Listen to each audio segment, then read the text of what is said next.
Hello, everybody. Welcome to Mama Mondays. Hi, it's I, Hannah Ruhama, the Kombucha Mama. Yee. What's in your cup? What are you drinking? I've got kombucha.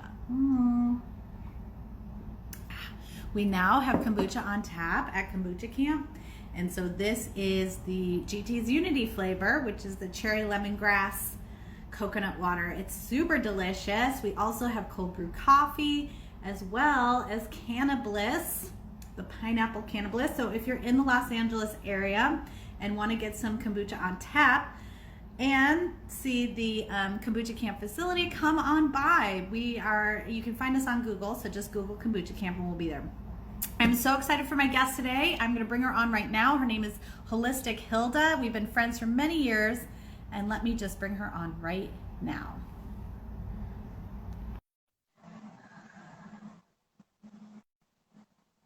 She'll be joining shortly. Here we go. Yes, there we go. Hey, hi. Thank you for having me. I'm so excited. It's been a minute. Oh my gosh, it has been a minute. Look at where you are. You're somewhere outside. It's beautiful. I know. Well, I try to get outside as much as possible. So, yeah, I'm actually just in a park across the road from my office. Oh, that's so nice. Well, bienvenidos. Estoy muy feliz que puedes estar con nosotros hoy. Yo también. ¿La entrevista va a ser en español? Podemos hacer las dos, es lo que me encanta. So whenever we can, I try to do bilingüe because I just feel like people enjoy that fluidity of going back and forth. So, but first I just wanted to hear a little bit about your story. Like you and I met at the Weston A. Price Foundation conference, and you had started your role as podcaster extraordinaire, but your love of traditional foods and everything else goes much deeper than that. Will you just share a little bit of your background and how you became Holistic Hilda?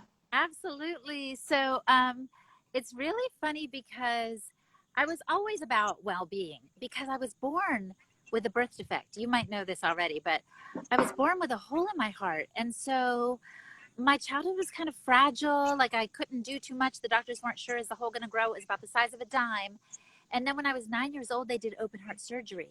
So I wanted to take care of my body. And at first I just thought it was about exercise, just work out. I didn't really think about food until my best friend got chronic fatigue. And when she got that, doctors couldn't help her. Hannah, there were no answers. I think there's still no answers for people with chronic fatigue. So she started experimenting with diet, and she came across the Wise Traditions folks, the Weston Price Foundation. And she's like, Hilda, what we eat matters. And I was like, what? I was surprised, but then I was like, of course it makes so much sense, right? That butter, that's such a natural, byproduct of the cow's milk, you just turn it into butter. That would be better than a concoction of chemicals that they say is better. And so I started exploring all that with the foundation, and I fell in love with them. And so, wow, there's just so many stories to tell, but it's because I fell in love with them that I was like, we have to have a podcast because they have so much good information and a lot of it is written. And I was like, what if we found a way to get it out in an accessible form, ya sea en español o inglés? Es decir, yo siempre pensaba que la salud, el bienestar venía de hacer ejercicio, que no importaba lo que uno comía. Y luego cuando que me enteré de que claro que importa, es como la gasolina que uno pone al carro, que eso solo marcha bien con gasolina, le puedes meter aceite o Coca-Cola, no va a marchar, ¿verdad? Así que hay que ponerlo lo bueno, lo que le sirva. Entonces yo me di cuenta que claro que importa lo que uno come y consume.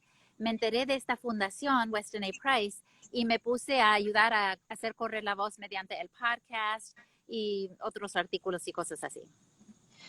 Ok, entonces hablemos un poco sobre los principios de Weston A. Price. Él había un dentista en los años 30 y él se dio cuenta que la boca y los dientes de la gente que comen las comidas de nuestro, Western diet tenían muchos problemas. Entonces, él tenía una misión de viajar por todo el mundo para encontrar a estas tribus de personas que estaban comiendo sus comidas tradicionales. Y a un lado estaba sacando fotógrafos y estudiando a sus bocas y los dientes, y al otro lado estaba estudiando la nutrición de las comidas. And so Weston Price was a dentist in the 1930s. He's the one who actually founded the American Dental Association. but he recognized that the foods of the Western diet were leading to cavities, to needing braces, to illnesses. And he went on a mission around the world to study native peoples, those who had the Western diet and those who ate their native foods, and really saw there was a massive difference in the nutritional values as well as the health outcomes of people who had those traditional foods. And it was so cool because he had like natural control groups. In other words, let's say he would go to Kenya among the Maasai, which he did do. He was able to find people who were still eating their traditional foods, and he saw the broad facial structure, the good health, the fertility that the people enjoyed. And then he compared them to relatives who had departed from those food ways and were starting to eat what he called the displacing foods of modern commerce. And he could see the deterioration of the health of the people who were eating it and of their children. And he saw that the second generation had the more narrow faces, and they had more problems with vision and with hearing. And then the first generation who were eating this way started to have all kinds of health conditions, and not to mention cavities. So it really is too fascinating to keep to ourselves. So I love the foundation, and I was like, look, I think you all should have a podcast, and I'll do it. And Hannah, they said yes. So I was so happy. I actually had a background in communications, but I hadn't picked up a microphone yet. But as you know, just from these times, you've been doing these interviews, which are amazing. It's just a matter of having curiosity and asking questions and connecting with people and getting the word out on whatever platform serves them. So I'm so happy that the Wise Traditions podcast has been such a success. And it's in thanks to this great content. It's not really my podcasting skills per se, but we recently hit 6 million downloads. I know. Huge. That's huge. Amazing. Thanks to you. Well, I'm so thankful. And Tom Cowan and Sally and Dr. Andy Kaufman and Bruce Lipton and all the amazing people, and you that I've interviewed a couple of times. I remember when we did an episode called Drink Your Bugs. And this is a cool thing. Let me segue to Kenya. So I went one year, I think it was 2015, to a small village called Oiti. And I met this man who was so old. He didn't even know how old he was, Hannah. He came, he was really over 100, I think.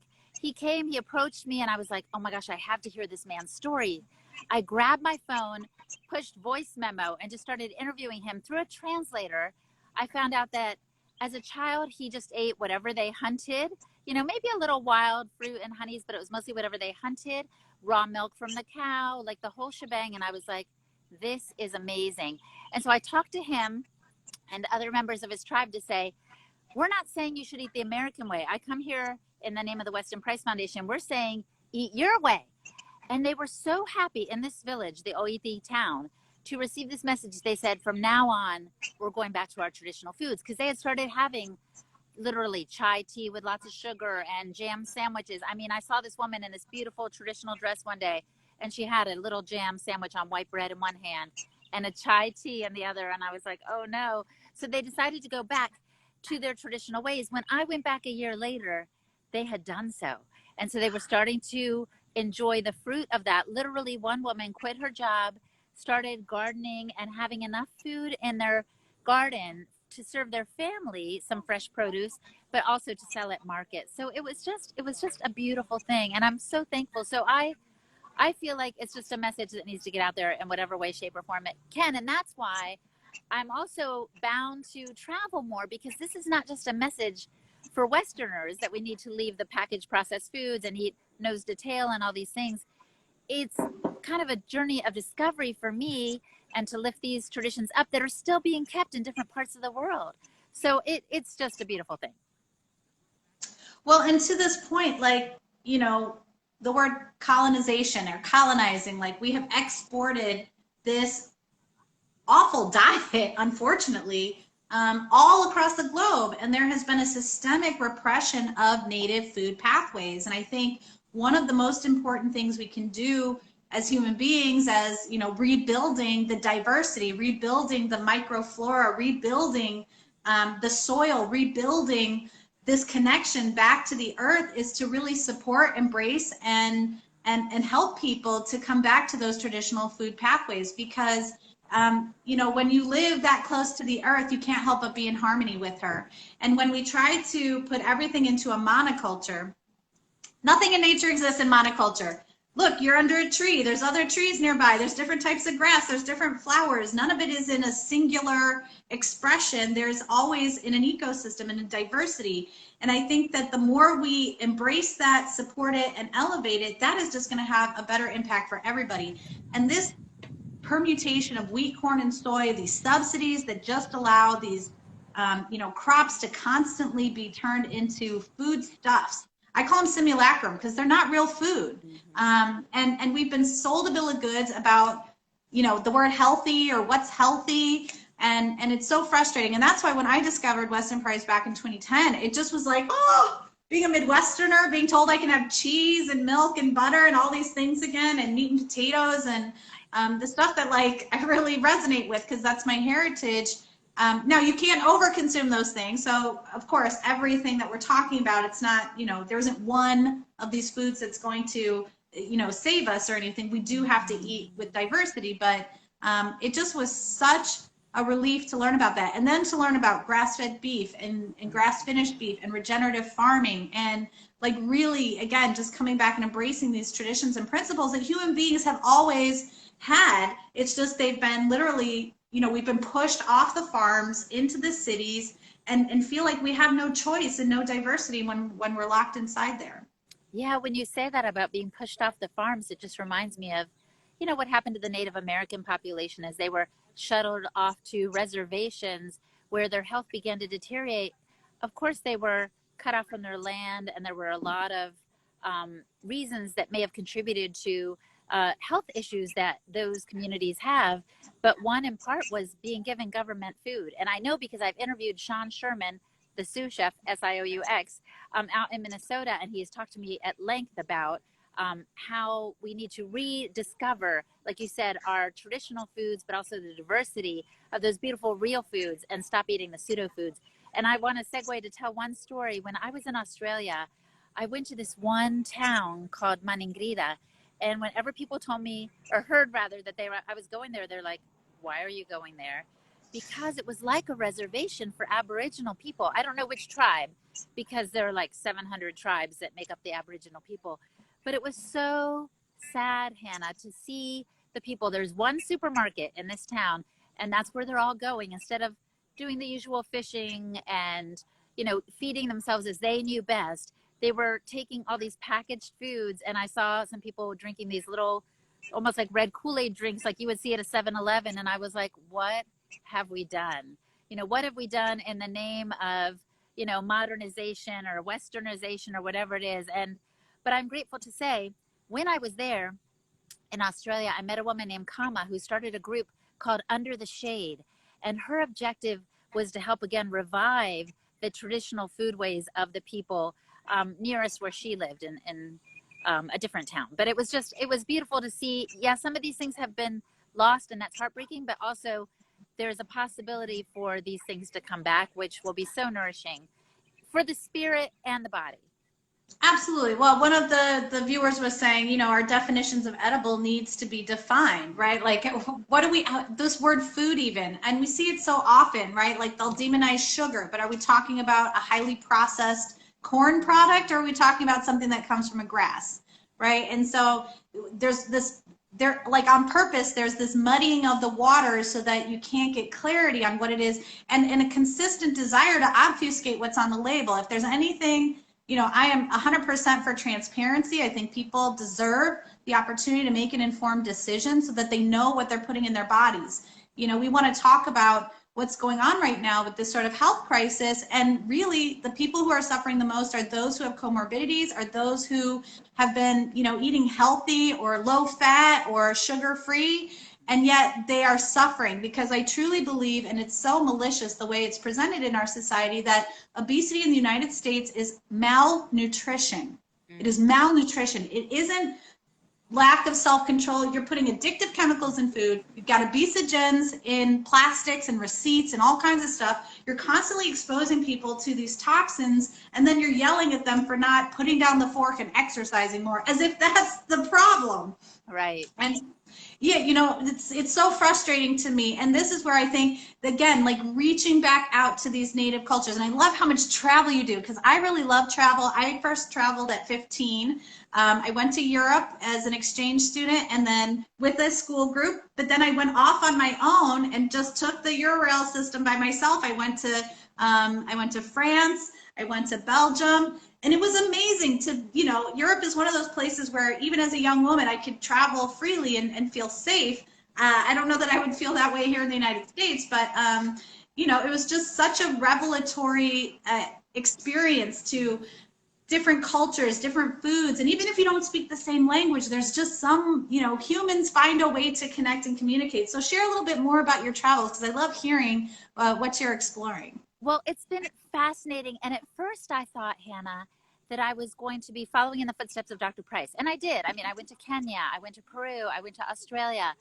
But in Australia, an Aboriginal woman said to me, and this is really dear to my heart, so I'm surprised I'm sharing it, but it just means so much to me. She said, Hilda, you're not following in the footsteps of Dr. Price, which made me feel better because I was like, why am I following in the footsteps of this dead Canadian dentist? You know, it doesn't make any sense.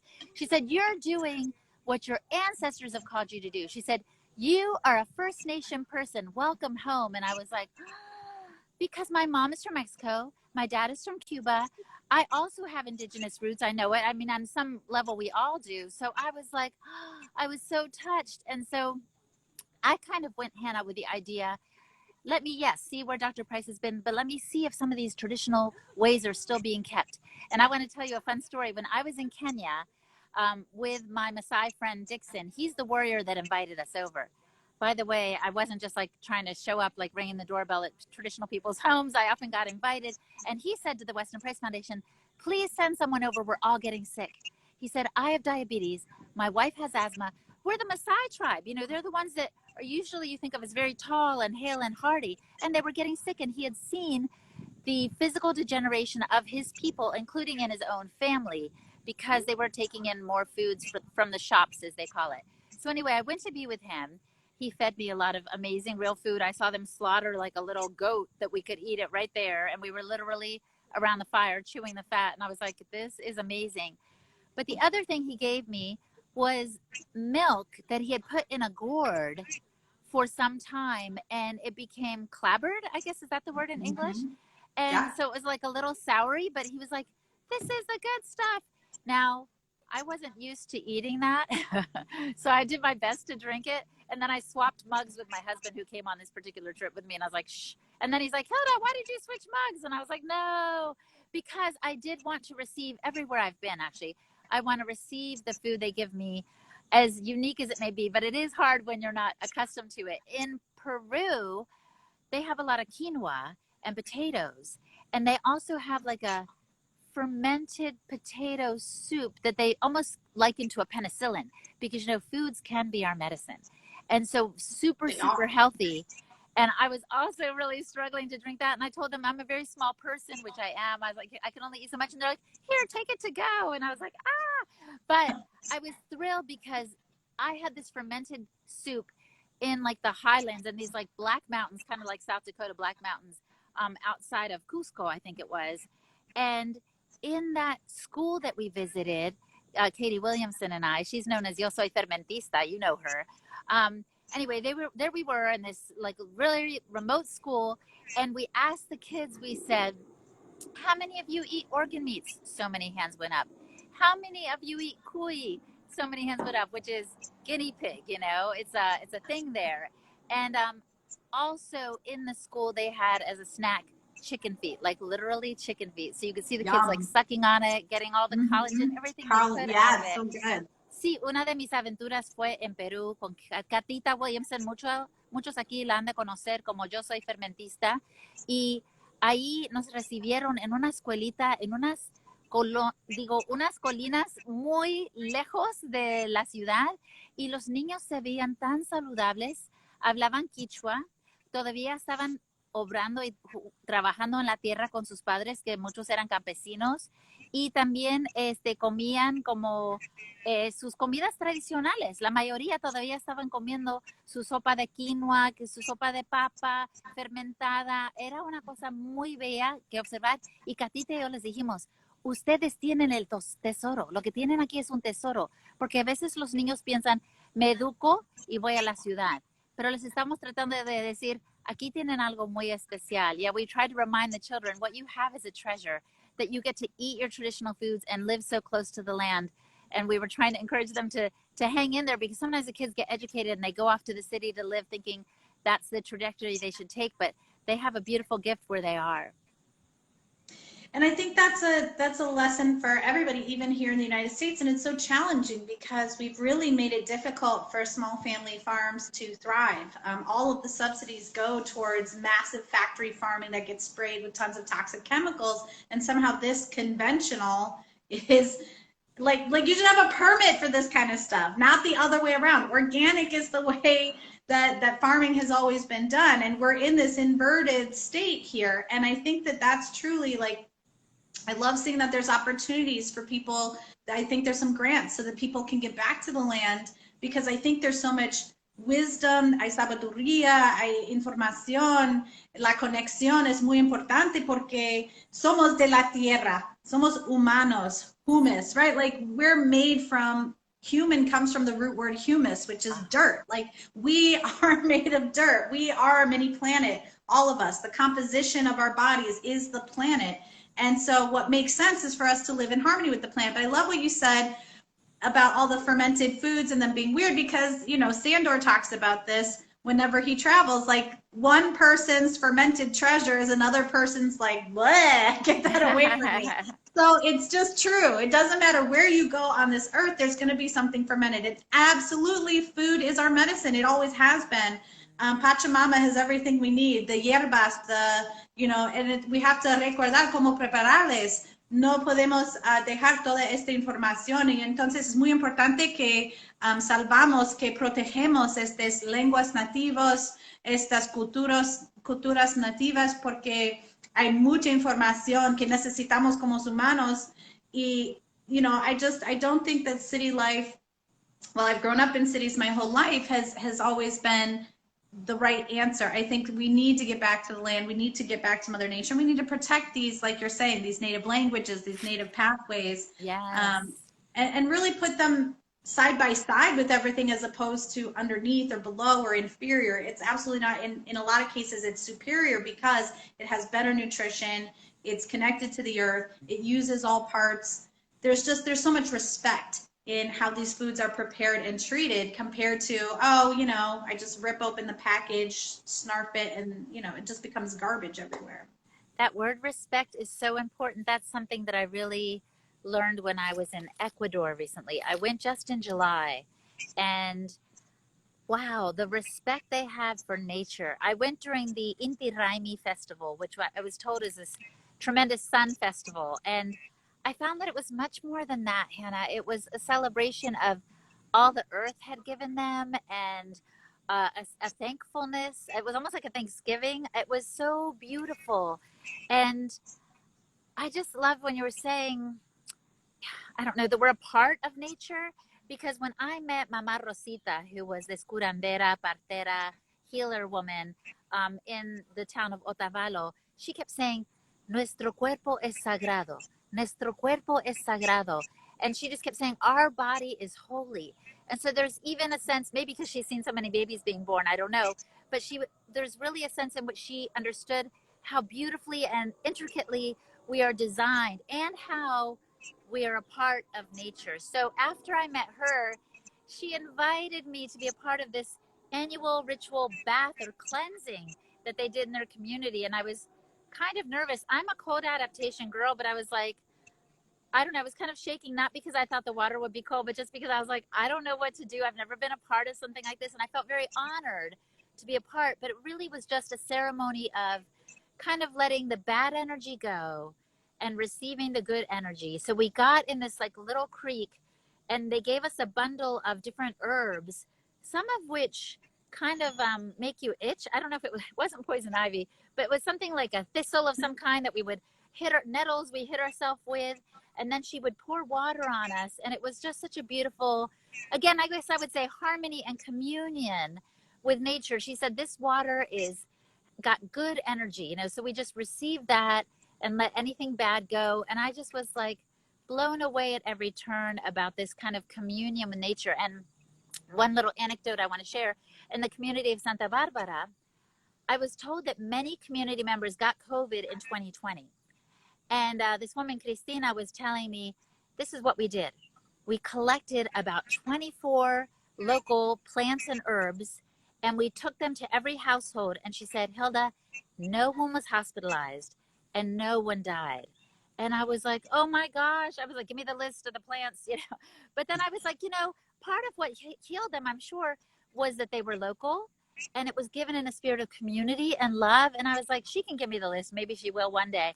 But it's not about that. It was about that whole understanding of respect for the human body and what it's capable of, actually, also. So it was a beautiful thing. Y déjame nada más comentarlo un poquito en español, que en Ecuador conocí una familia en la comunidad que se llama Santa Bárbara, y ahí la esposa, Cristina, la ama de una casa, me dijo, muchos se enfermaron aquí en 2020 del COVID, pero lo que hicimos es que buscamos hierbas tradicionales y medicinales y los llevamos a cada hogar y ningún individuo se enfermó a tal grado que tuvo que ir al hospital, y tampoco no falleció ni uno. Y yo me quedé, wow, porque se dio en el espíritu de amor, pero también de apoyo de la naturaleza. Well, and I think the connection is so important, and human bodies are sacred. And I think that's part of the trick of the programming, is to make you think it's not. And we hate our bodies so much because we see all these like pretty bodies that are sculpted and have, you know, fillers and all kinds of things, right? And they're not real bodies, right? They're maquillaged and they're maintained, and they're not real, and they're put up here as this like pedestal to we're supposed to ascribe to, and at the same time we're hating our own bodies we live in.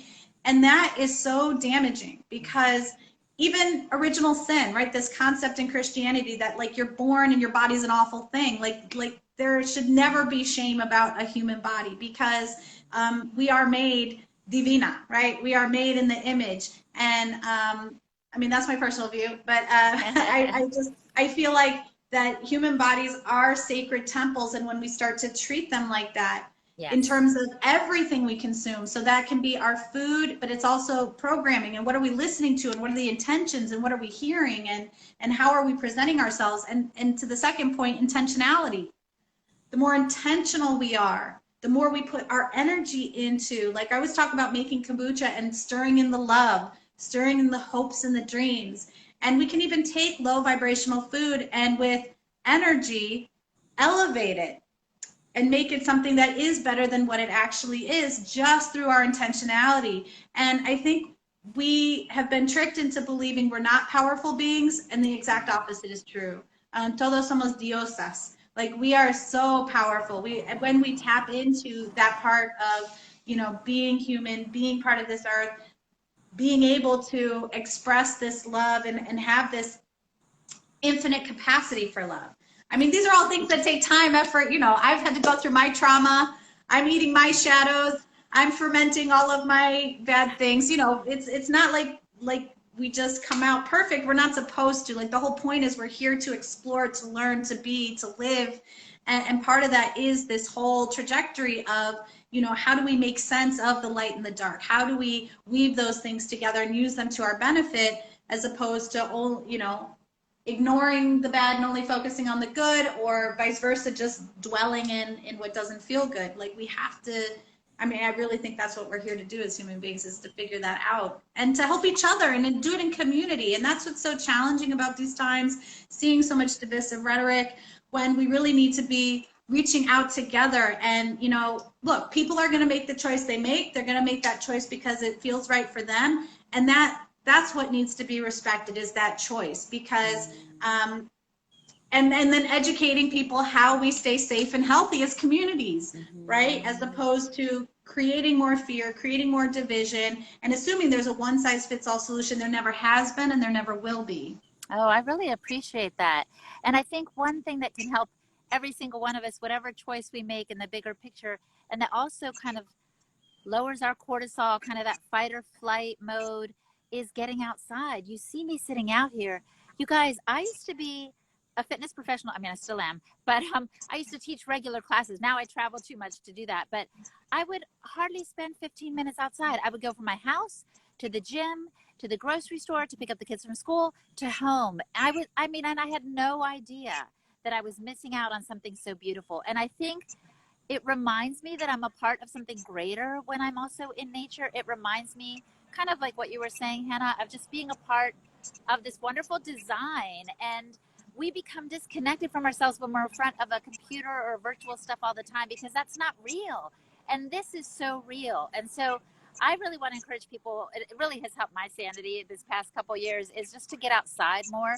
I kind of do it morning, noon, and night, like literally before I do screen rise, so to speak. I don't grab my phone or my computer first thing. Make sure I get the sun. So I get that first. Then midday, I get a sun break. Some people go outside for a smoke break. I get outside for the sun.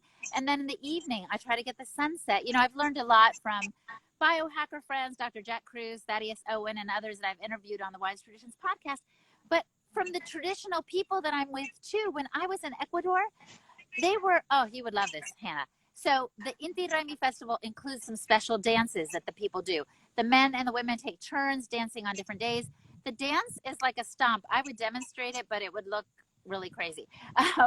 And you might just have to wait till I put stuff up on YouTube. But the point is, they stopped because they said the earth, after it gives us so much, we want to thank it. It's like a mother who's given birth, they said, and she's kind of exhausted and depleted. So what we're going to do is we're going to stomp energy into the ground as a thanks and an energy exchange.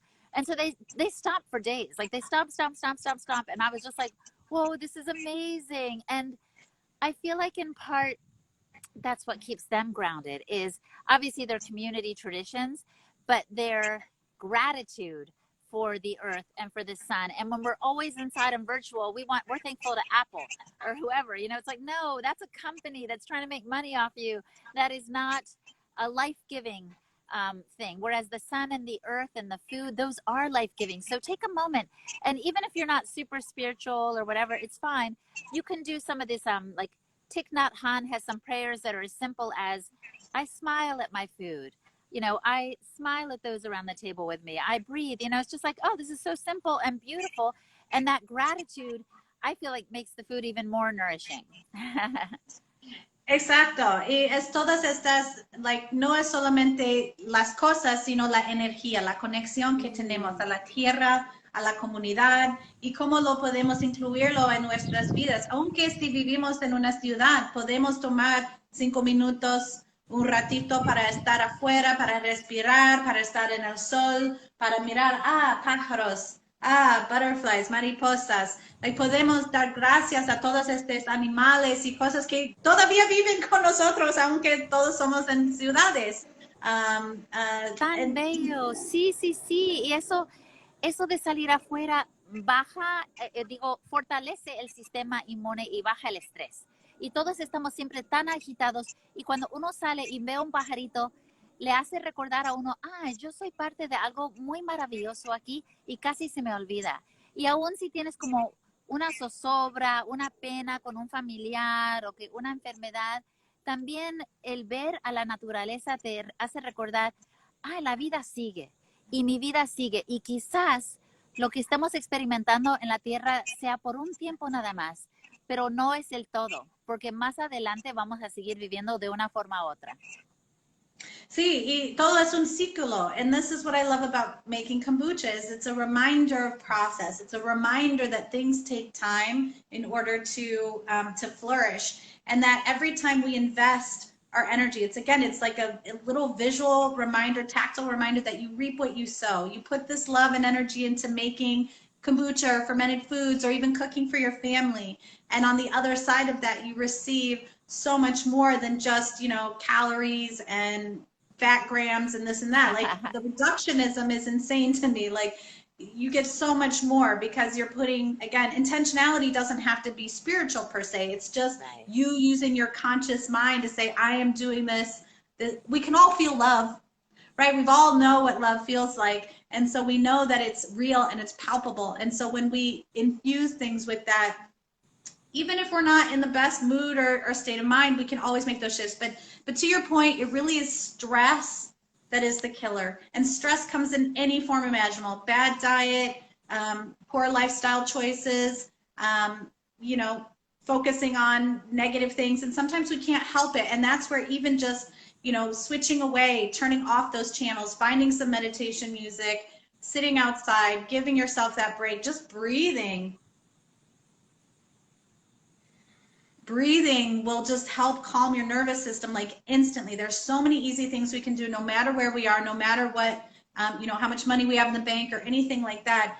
You know, nature is free for everyone. And I get that sometimes in urban environments we feel separated, but you know, it's been so uplifting to see people who do little wildflower seed bombs or who, you know, just want to create these little natural spaces. And I think as human beings, we can't help but want that in our lives. And so we'll seek it out.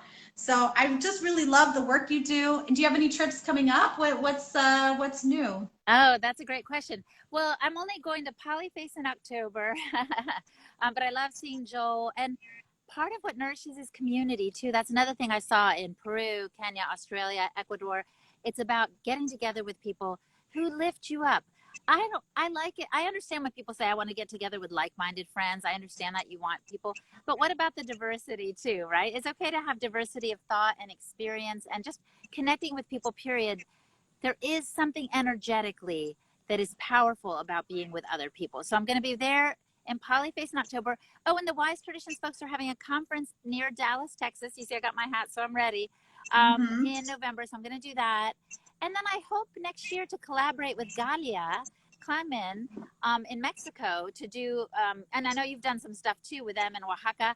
I hope to do a little mini conference maybe in March. So I have some things in the works and I'm really excited. Lo que más me importa, la verdad, soy extrovertida, cierto, pero es la conexión humana. Mira, en estos años hay personas que se han sentido más que nunca muy aislados y es muy importante reunirse de una forma u otra, aún si tienen que ponerse tapabocas, lo que sea, para que tú te sientas cómodo, pero la idea es juntarnos porque hay una energía muy especial. Yo entrevisté a un psicólogo científico, Bruce Lipton, que dijo que nosotros somos como pilas y la pila se descarga si no está con otras pilas. Así que tenemos que juntarnos para recargarnos de energía y gozo y perspectiva. Entonces, le estaba comentando a Jenna que yo voy a ir a un campo de Joel Salatin en octubre y luego va a haber una reunión de tradiciones sabias en Texas en noviembre, pero también quizás hagamos algo en México en marzo. Así que manténgase al tanto, por favor. Me encantaría verte y conocerlos en persona. Sí, me encanta ir a México.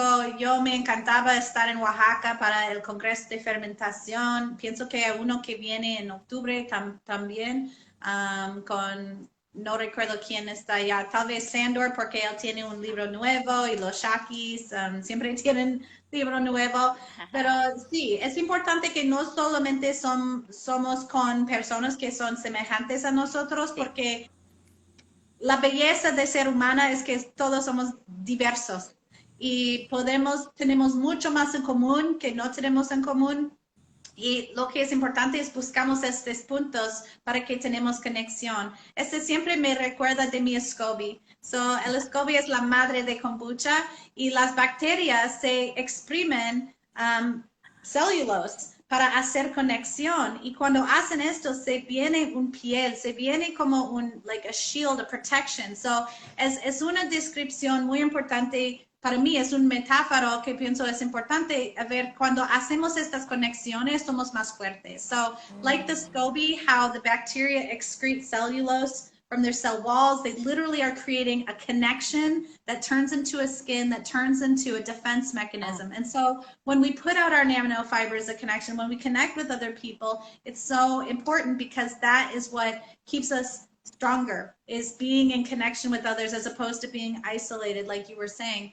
And then lastly, on those metaphors, one I call common immunity. Community, we need to hug, we need to kiss, we need to shake hands, we need to drink from each other's cups. And I get that right now we're in a situation where we feel we don't want to do those things. But even if we can do a small amount safely, that is just going to help build your immune system. We are microbial beings. We are bacterial. We have a bacterial force field, like Pigpen, if you remember from Peanuts. He always has this little cloud around him. Well, we have that cloud. That is our force. And that comes from within us, and it comes from without us. And we really do need to be not just hiding it out and isolating it, because in that way it starts to weaken, but by just a little bit safely. So like I traveled, you know, you wear your mask on the plane and all that, but you're still able to move to different places to experience different bacteria and different things. And as long as your immune system is something you're taking care of with the foods from the earth, ferments and all the different things, your body's going to help you to naturally build that immunity, and you get stronger as a result.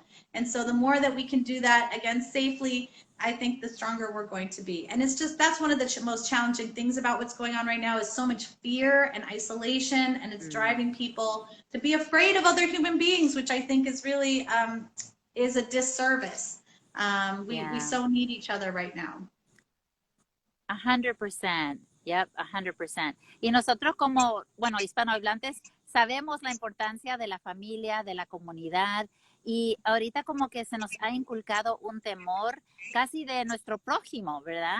Y la idea que está comunicando Hannah, claro, es que como sea, tratemos, hagamos un esfuerzo para vernos, para abrazarnos, para besarnos, con de nuevo, tomando en cuenta que cada uno lo vea un poquito distinto, pero yo, si tú me dices te abrazo, te abrazo. Si tú me dices te beso, te beso. Pero si quieres la mano nada más o un saludo, cuando menos eso, estar cerquita el uno del otro, nos da ánimo, y estamos hechos en realidad para comunidad, para la comunidad. Es casi la inmunidad, es decir, hace tanto bien que es preferible al estar aislado y apartados. Sí, es la verdad. Y si la gente, porque casi terminamos, si la gente quiere buscarte y todo su trabajo, tu podcast, ¿dónde se van? How do people find you and connect with you, Hilda? Perfect. So, I'm the host and producer of the Wise Traditions podcast. So they can find that at the Weston A. Price Foundation website and anywhere you get your podcast. Just think Wise Traditions. And there is one in Spanish, Tradiciones Sabias, es el programa en español. También se encuentra en la red y en tu teléfono, en donde se encuentran los podcasts. Pero yo soy Holistic Hilda, soy conocida como Holistic Hilda. So you can find me at holistichealing.com. I do have a free PDF about some natural ways to boost your health and energy. And then I'm at Holistic Hilda on Instagram and on YouTube too. And I do hope to put up some videos about my experiences recently in Ecuador. Así que sí, me pueden encontrar como Holistic Hilda donde sea, en mi sitio de red, en YouTube y también aquí en Instagram. Perfecto, well, muchas gracias por estar aquí. Estábamos muy felices para escuchar todas sus experiencias y dar nosotros esta inspiración para ser conectado más con la tierra, el sol y todo y muchas gracias por todo que tú haces para proyectar este mensaje por todo el mundo, porque lo necesitamos escuchar en este momento. So thank you so much for being here. You are just a voice that is getting the message out that people need to hear about connecting with traditional foodways, with connecting with native practices, and just really appreciate you and all that you do for the community. So thank you so much for being here, Hilda. Oh, Hannah, it was a pleasure. I feel like that SCOBY, we're connected now again, and let's keep in touch. Maybe we can see each other in Mexico. Love you so much, and thanks to everyone. Gracias. Thank you, everybody. Have a good day.